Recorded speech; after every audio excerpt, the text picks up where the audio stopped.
उत्तर प्रदेश के मुख्यमंत्री योगी आदित्यनाथ ने आज लखनऊ में एक कार्यक्रम में हिस्सा लिया। कल सीएम योगी दिल्ली में पीएम मोदी से मुलाकात करने वाले हैं। मोदी और योगी की इस मुलाकात के पहले विपक्षी खेमे में बड़ी हलचल हो रही है। सबसे ज्यादा परेशान अखिलेश यादव हैं, जिन्हें परिवार से लेकर पार्टी तक हर मोर्चे पर झटका मिलने वाला है। कैसे सीएम योगी की रणनीति में उलझकर अखिलेश आउट होने वाले हैं, यूपी की सियासत को समझने वाली, समझाने वाली ये रिपोर्ट देखिए।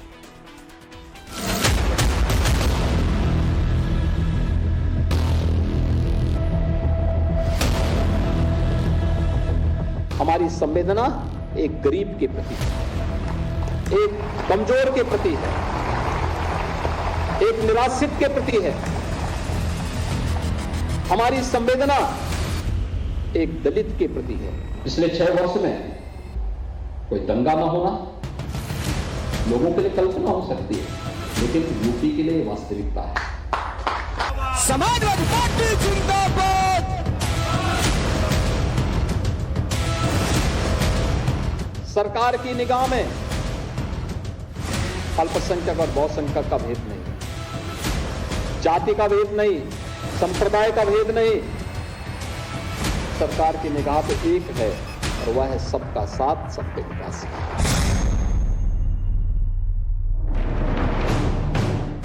योगी आदित्यनाथ की मंशा साफ है, रणनीति तैयार है, प्लान क्लियर है। नजरें लोकसभा चुनाव पर हैं। टारगेट यूपी की 80 सीटें जीतने का। यूपी के सियासी चैप्टर में योगी के सामने अखिलेश हैं, जो बहुत बड़ी कंफ्यूजन में हैं। कंफ्यूजन विपक्षी INDIA में अपनी भूमिका को लेकर है। कंफ्यूजन चाचा शिवपाल यादव को लेकर है। ये लोकसभा चुनाव के पहले वो बीजेपी ज्वाइन कर लेंगे। देख रहे, बड़ा मामला होगा जो आपके महाराष्ट्र में हुआ है, वो घटना यूपी में होने जा रही है। तो ये मुख्यमंत्री सुनते हैं कि नहीं आप लोगों की जब जा रहे हैं? बिल्कुल, टेलीफोन अभी कहो तो अभी बात हो जाए। यही है कि चाचा भतीजे के बीच में जो विवाद था वो केवल मैनपुरी लोकसभा उपचुनाव के समय खत्म हुआ था। उसके बाद फिर इस समय शीत युद्ध चल रहा है, ये हम लोगों को। 2024 के चुनाव से पहले यूपी की राजनीति के 2 ही बड़े खिलाड़ी माने जाते हैं। पहले योगी आदित्यनाथ, दूसरे अखिलेश यादव।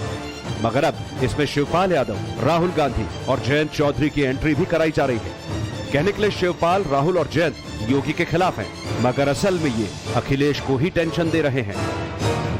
समाजवादी खेमे में किस तरह हड़कंप मचा है, इसकी पूरी डिटेल पिक्चर आपको बताएंगे। मगर पहले चाचा वर्सेस भतीजे की स्क्रिप्ट में आए नए पेज को जान लीजिए। सूत्रों का दावा है इस बार भी चाचा नाराज हैं, भतीजा साइलेंट मोड में है। इसी कड़ी में शिवपाल यादव सीएम योगी आदित्यनाथ का नाम लेकर बहुत बड़ा हिट दे रहे हैं। तो नेताजी ने, अखिलेश यादव ने, हमने भी मदद करी है, तभी तो हमारा ये सम्मान करते हैं। मुख्यमंत्री से लेकर के तभी तो सम्मान करते हैं। तो ये मुख्यमंत्री सुनते हैं कि नहीं आप लोगों की जब जा रहे हैं? बिल्कुल, टेलीफोन अभी कहो तो अभी बात हो जाए।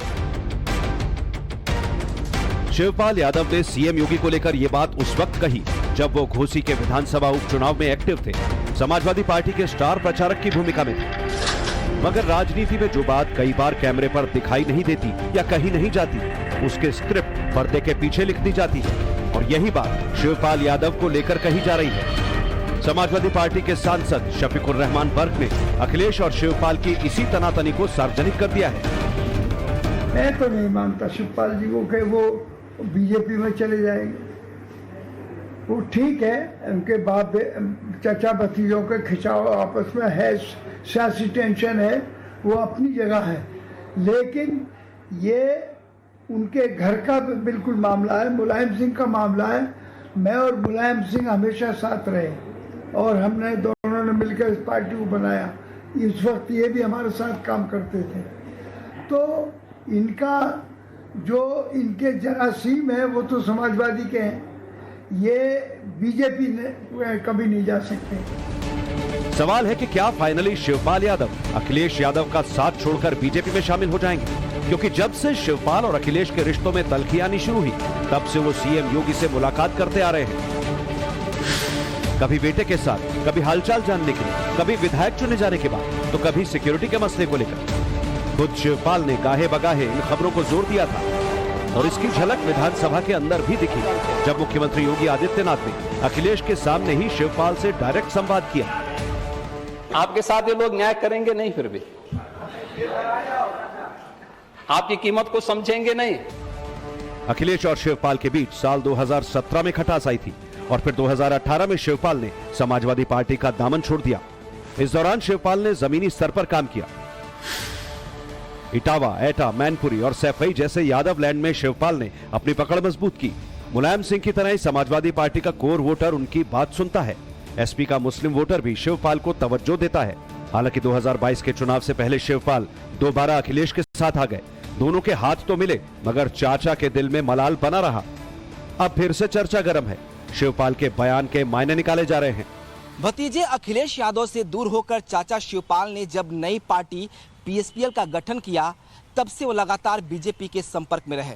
सूत्रों का दावा है कि वो बीजेपी के कई सीनियर नेताओं से दिल्ली में लगातार मुलाकातें भी करते रहे। उस दौरान उन्होंने बीजेपी को लेकर कई सारे बयान भी दिए। हालांकि तमाम बयान बीजेपी के समर्थन में थे। अखिलेश और शिवपाल की खटास किस हद तक आगे बढ़ चुकी है उसे समझने के लिए आपको कुछ तस्वीरें दिखाते हैं।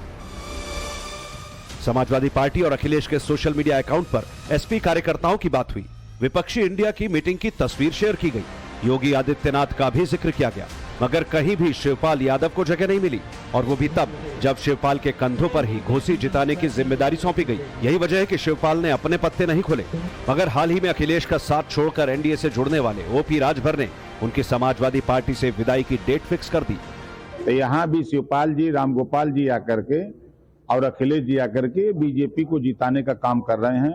वो अपने जीतने के लिए काम नहीं कर रहे हैं। अच्छा, कब तक आपके साथ वो आ जाएंगे? कि लोकसभा चुनाव के पहले वो बीजेपी ज्वाइन कर लेंगे। देख रहे बड़ा मामला होगा जो आपके महाराष्ट्र में हुआ है वो घटना यूपी में होने जा रही है। सही है कि चाचा भतीजे के बीच में जो विवाद था वो केवल मैनपुरी लोकसभा उपचुनाव के समय खत्म हुआ था। उसके बाद फिर इस समय शीत युद्ध चल रहा है, ये हम लोगों को पता।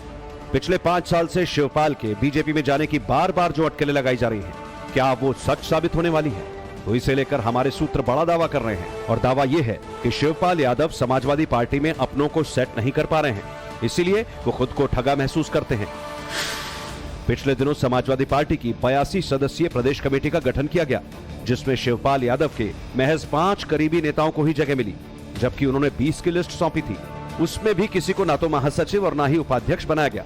इसके अलावा शिवपाल के समर्थक नेताओं को समाजवादी पार्टी की प्रवक्ता टीम में भी शामिल नहीं किया गया। माना जाता है कि शिवपाल इसीलिए खुद को निराश महसूस कर रहे हैं। अखिलेश यादव जिंदाबाद, समाजवादी पार्टी जिंदाबाद।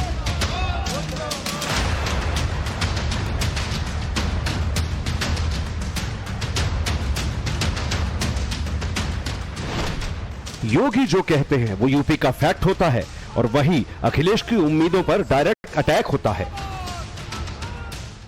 राज्यों की अर्थव्यवस्था के मामले में यूपी तीसरे नंबर पर है। योगी की नजरें अब इसे दूसरे पायदान पर पहुंचाने की हैं।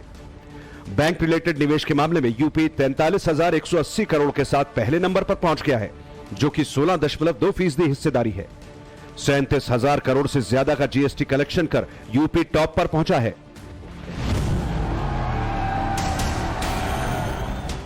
बीते 6.5 साल में योगी ने अपराध और भ्रष्टाचार पर लगाम लगाई तो सिस्टम को भी दुरुस्त किया। योजनाएं लागू कराने में भी यूपी अव्वल रहा। शिवपाल यादव इस लिस्ट को देखकर भी योगी की उस मेहनत को मन ही मन क्रेडिट देते होंगे जिसमें बिना जात, मजहब और भेदभाव के समाज के हर तबके का भला किया गया, फिर चाहे वो केंद्र की योजना को अमल में लाना हो या यूपी को विकास के पायदान पर आगे पहुंचाना। ये सरकार की मंशा साफ है। हमारी संवेदना एक गरीब के प्रति है, एक कमजोर के प्रति है, एक निराश्रित के प्रति है। हमारी संवेदना एक दलित के प्रति है, एक अति पिछड़े व्यक्ति के प्रति है। हमारी संवेदना किसी भ्रष्ट व्यक्ति के साथ कभी नहीं हो सकती। हमारी संवेदना किसी अपराधी और माफिया के साथ कभी नहीं हो सकती है, क्योंकि ये सब बैरियर हैं। भ्रष्टाचार हो या किसी प्रकार की अराजकता, कोई अपराधी हो या माफिया, ये विकास के बैरियर हैं। इस बैरियर को हटाने के लिए सरकार चुनी जाती है। तो सवाल यही है कि घोसी के नतीजों के बाद शिवपाल यादव समाजवादी पार्टी से एग्जिट होंगे या फिर अखिलेश यादव विपक्षी गठबंधन इंडिया से आउट होंगे। क्योंकि अखिलेश को जितनी टेंशन परिवार से है उतनी ही पार्टी की भी है। 2024 के लोकसभा चुनाव में अखिलेश यादव की भूमिका क्या रहने वाली है, इस पर 28 दलों के गठबंधन में भले ही ओपन तौर पर बात न हुई हो, मगर समाजवादी पार्टी के अंदर खाने बहुत हलचल है। बात बनने से पहले अधर में अटकी हुई है, पेच सीटों का फंसा है। कांग्रेस यूपी की 20 लोकसभा सीटों पर चुनाव लड़ना चाहती है। जयंत चौधरी ने भी आरएलडी के लिए 8 सीटों की उम्मीद लगाई है। बाकी 52 सीटें समाजवादी पार्टी के लिए छोड़ने की बात कही जा रही है। इस पर भी कांग्रेस इतनी सीटें एसपी और आरएलडी को देने के मूड में नहीं। सूत्रों का दावा है कांग्रेस सीटों का बंटवारा 2009 की परफॉर्मेंस के आधार पर चाहती है। उन्नाव, प्रतापगढ़, मिर्जापुर, लखीमपुर खीरी और रामपुर सीट ऐसी हैं जहां कांग्रेस दावा ठोकने के लिए तैयार है, जबकि अखिलेश उन सीटों को किसी भी हाल में छोड़ना नहीं चाहते जहां वो पिछली बार दूसरे और तीसरे नंबर पर रहे। इसीलिए वो 2019 की दुहाई दे रहे हैं। अखिलेश को यह मंजूर नहीं कि यूपी विधानसभा चुनाव में 2.33% वोट शेयर वाली कांग्रेस यूपी में उनके लिए चुनौती बने। वैसे भी यूपी विपक्षी गठबंधन इंडिया की मजबूरी रहा है, इसीलिए माना जा रहा है कि अगर अखिलेश बाहर हुए तो योगी का 80 सीटों वाला टारगेट और पुख्ता हो जाएगा। क्रेडिबिलिटी की अगर मैं बात करूं तो पॉलिटिकल क्रेडिबिलिटी जो होनी चाहिए वो इन दलों के पास नहीं है। इनके अपने स्वार्थ हैं जो इनको सिद्ध करने हैं, और शायद यही कारण है कि वो गठबंधन में आए हैं ये लोग अपना अस्तित्व बचाने के लिए। तो जो लोग केवल अपना अस्तित्व बचाने के लिए आज इस प्लेटफॉर्म पे खड़े हैं और वो आदरणीय प्रधानमंत्री जी से लड़ने के लिए खड़े हुए हैं, तो मैं समझता हूँ कि वैसे भी इनका कोई भविष्य नहीं है गठबंधन का, और ये जो इनका पूरा ऑर्गेनाइजेशन बना है उनका कोई भविष्य नहीं है। 5 सितंबर को यूपी के मुख्यमंत्री योगी आदित्यनाथ की जब प्रधानमंत्री नरेंद्र मोदी से मुलाकात होगी तो चर्चा राम मंदिर के उद्घाटन पर हो सकती है। कयास ये भी लगाए जा रहे हैं कि 2024 के चुनाव से जुड़ा मास्टर प्लान भी योगी पीएम मोदी के सामने रख सकते हैं, जिसमें यूपी की 80 सीटों को जीतने की पूरी रणनीति